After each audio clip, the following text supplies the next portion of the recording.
Bismillahirrahmanirrahim. Alhamdulillahirrabbilalamin. Allahumma sholli ala sayyidina Muhammad wa sallim alaihi wa ala alihi. Kami dari kelompok 1 kelas 9J yang beranggotakan saya Adi Silviani dan teman-teman saya Aditya Suki, Afifah Nur Isna, Anissa Tiara. Kami akan menjelaskan peran Wali Songo dalam dakwah Islam di Indonesia. Sunan Gresik adalah orang pertama yang menyebarkan agama Islam di Pulau Jawa. Sunan Gresik memiliki nama asli Maulana Malik Ibrahim. Mendapat gelar Wali Songo pertama atau bisa dikatakan wali senior di antara Wali Songo lainnya. Maulana Malik Ibrahim juga memiliki panggilan lain seperti Syekh Maghribi, Kakek Bantal, dan lainnya.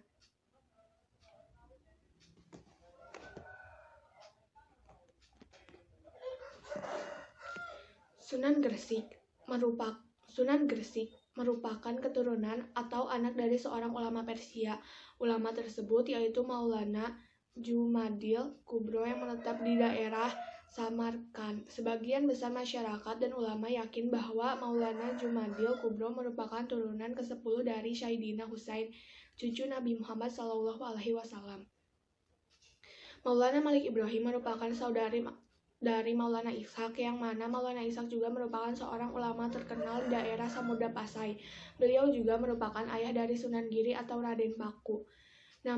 Namun hingga saat ini masih belum ditemukan siapa ibu dari Syekh Maulana Malik Ibrahim atau Sunan Gresik.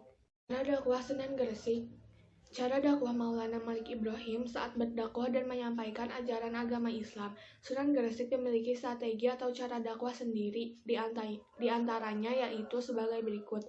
Pertama, dengan halus. Sejak pertama kali berdakwah, Sunan Gresik tidak pernah menentang kepercayaan orang-orang pada saat itu. Ia juga tidak pernah memaksa orang untuk masuk dan memeluk agama Islam. Beliau lebih memilih berdakwah dengan cara yang halus. Kedua, berbaur dengan segala kalangan. Sunan Gresik juga mudah berbaur dengan semua golongan, mulai dari pedagang, petani, fakir miskin, masyarakat kasar rendah, hingga bangsawan kerajaan. Ketiga, berdagang. Cara lain yang dilakukan oleh Syekh Maulana Malik Ibrahim untuk menyebarkan agama Islam adalah dengan berdagang. Keempat, menyembuhkan orang sakit. Selain dengan berdagang, beliau juga berdakwah dengan cara mengobati orang-orang yang terkena penyakit. Kelima, bercocok tanam. Sunan Gresik juga mengajarkan masyarakat, khususnya petani, untuk bercocok tanam yang benar. Keenam, tidak memandang kasta. Beliau kemudian mendirikan sebuah pesantren yang digunakan sebagai tempat untuk belajar para santri dan menyiapkan mereka menjadi seorang mubalik dan penerus dakwah. Pendirian pesantren tersebut berawal dari pemikiran dan pengamatan beliau tentang kebiasaan masyarakat Hindu yang mendidik para biksu di Mandala. Pada akhirnya, hal tersebut menjadi salah satu strategi yang terbukti cukup bagus. Beliau mendirikan sebuah pesantren dengan bangunan yang serupa seperti Mandala Hindu. Pesantren tersebut dipergunakan untuk menjaring lebih banyak umat untuk mempelajari agama Islam dengan baik.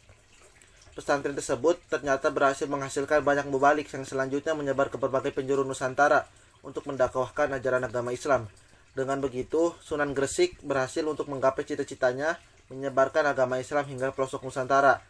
Hingga saat ini, tradisi pesantren masih terus eksis dan banyak digunakan para ulama untuk mengajarkan ilmu agama Islam dan mendidik para calon mubalik.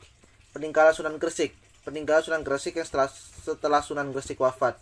Beliau meninggalkan beberapa peninggalan yang hingga saat ini masih ada terawat dengan sangat baik. Berikut peninggalan bersejarah dari Maulana Malik Ibrahim. Yang pertama ada Masjid Pasucian. Peninggalan pertama Syekh Maulana Malik Ibrahim adalah Masjid Pasucian. Masjid ini merupakan masjid tertua yang ada di Desa Leran, Kota Gresik. Yang kedua ada air sumur. Peninggalan selanjutnya adalah air sumur, di mana banyak orang menganggap air sumur ini bukanlah air sumur biasa, namun bisa menyembuhkan berbagai macam penyakit. Selanjutnya makam Sunan Gresik. Sunan Gresik meninggal pada tahun 1419. Beliau kemudian dimakamkan di lokasi tempat pesantrennya didirikan, yaitu di Desa Gapuro Sukolo, Kota Gresik, Jawa Timur. Dari alun-alun Gresik tidak terlalu jauh, hanya berjarak 800 meter atau 3 menit berkendara. Area makamnya tersebut tidak terlalu luas dan hanya berupa sebuah pendopo sederhana dengan pagar. Komplek makam tersebut dibagi menjadi 2 bagian utama. yaitu makam Syekh Maulana Malik Ibrahim yang berbentuk pendopo dan beberapa makam para ulama lainnya. Pada makam Sunan Gresik terdapat tulisan Arab pada bagian batu nisan, yaitu yang pertama ada Mafkhorul Umara, yaitu yang artinya guru kebanggaan bagi para pangeran. Yang kedua ada Umdatus Salatin wal Wuzara, penasihat para raja dan menteri. Yang ketiga ada Wagoisul Masakan wal Fuqara, yaitu santun dan dermawan kepada kaum miskin dan duafa. Yang terakhir ada Asyahid Tirozu Hubaid Daulah Waddin, yaitu berbahagia karena syahid. Dengan adanya tulisan pada batu nisan Sunan Gresik menjadi bukti bahwa Maulana Malik Ibrahim adalah salah satu tokoh yang sangat santun, dermawan, dan menjadi kebanggaan setiap manusia pada saat itu.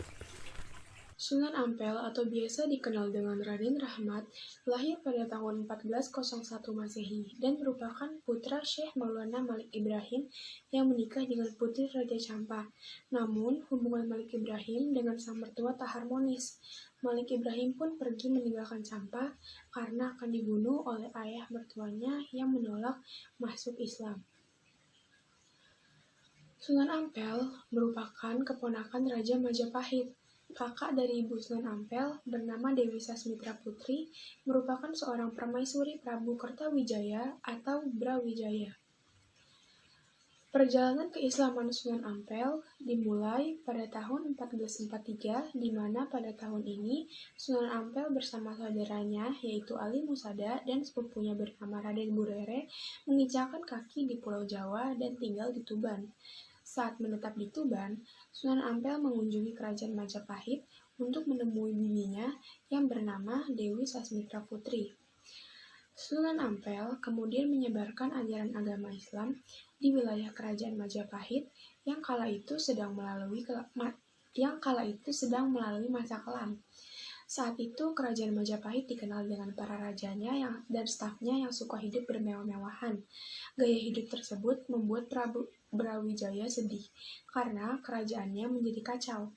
Berikut adalah strategi dakwah Sunan Ampel yang dikutip dari tajuk berjudul Peranan Sunan Ampel dalam Dakwah Islam dan Pembentukan Masyarakat Muslim di Nusantara di Ampel Denta.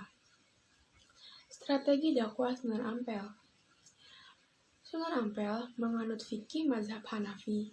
Sunan Ampel menyampaikan dakwah kepada orang-orang dengan menggunakan dasar yang sederhana, yaitu dasar akidah dan ibadah. Ajaran tersebut dikenal dengan moh limo, yang berarti tidak melakukan 5 hal yang tercela, yaitu moh main, moh ngumbe, moh maling, moh madat, dan moh madon. Dalam bahasa Indonesia memiliki arti tidak berjudi, tidak minum minuman keras, tidak mencuri, tidak menggunakan narkotika, dan tidak berzina. Selain hal tersebut, Sunan Ampel juga menggunakan pendekatan kultur budaya untuk berdakwah. Hal ini dilakukan dengan cara menyesuaikan diri, menyerap, bersikap pragmatis, dan menempuh cara yang berangsur-angsur. Sunan Ampel juga mengembangkan pendidikan pesantren. Sistem pendidikan pesantren yang dipakai oleh Sunan Ampel di pesantren mengikuti pendidikan biara dan asrama yang digunakan oleh pendeta dan biksu dalam belajar mengajar. Selain itu, Sunan Ampel juga menggunakan metode yang masih berkaitan dengan ritual Hindu-Buddha. Saat berdakwah, strategi unik dilakukan oleh Sunan Ampel adalah mengubah nama Sungai Berantas yang menuju Surabaya dengan nama Kali Emas. Nama pelabuhan juga turut diganti dengan nama Tanjung Perak, dari awalnya Jalangka Manik. Penggunaan nama emas dan perak ini yang membuat banyak orang berbondong-bondong mencari emas dan perak dan datang ke Surabaya. Pada saat orang berbondong-bondong mencari emas dan perak ke Surabaya, waktu tersebut digunakan Sunan Ampel untuk menyebarkan dan mengajarkan agama Islam. Selain langkah-langkah tersebut, terdapat 5 langkah strategi dakwah Sunan Ampel. Yang pertama, yaitu membagi wilayah kerajaan Majapahit sesuai hierarki wilayah negara. Kedua, berdakwah dengan persuasif yang berorientasi pada penanaman akidah.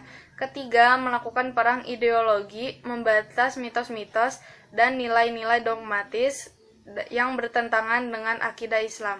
Keempat, berupaya dalam melakukan pendekatan kepada tokoh-tokoh yang dianggap berpengaruh. Kelima, yaitu menyesuaikan kebutuhan-kebutuhan pokok yang sangat dibutuhkan masyarakat. Makam Sunan Ampel. Raden Rahmatullah atau yang lebih dikenal dengan sebutan Sunan Ampel adalah salah satu dari sekian banyak warasatul anbiya yang dipercayai oleh Allah Subhanahu wa taala untuk meneruskan estafet perjuangan Rasulullah Shallallahu alaihi wasallam. Beliau adalah sosok ulama teladan sekaligus waliyun min auliyaillah. Sunan Ampel wafat di Surabaya pada tahun 1425 Masehi. Makamnya terletak di daerah Ampel Denta, Kota Surabaya, Jawa Timur, Indonesia. Itu saja yang dapat kami sampaikan. Kurang dan lebihnya mohon maaf. Sekian, wassalamualaikum warahmatullahi wabarakatuh.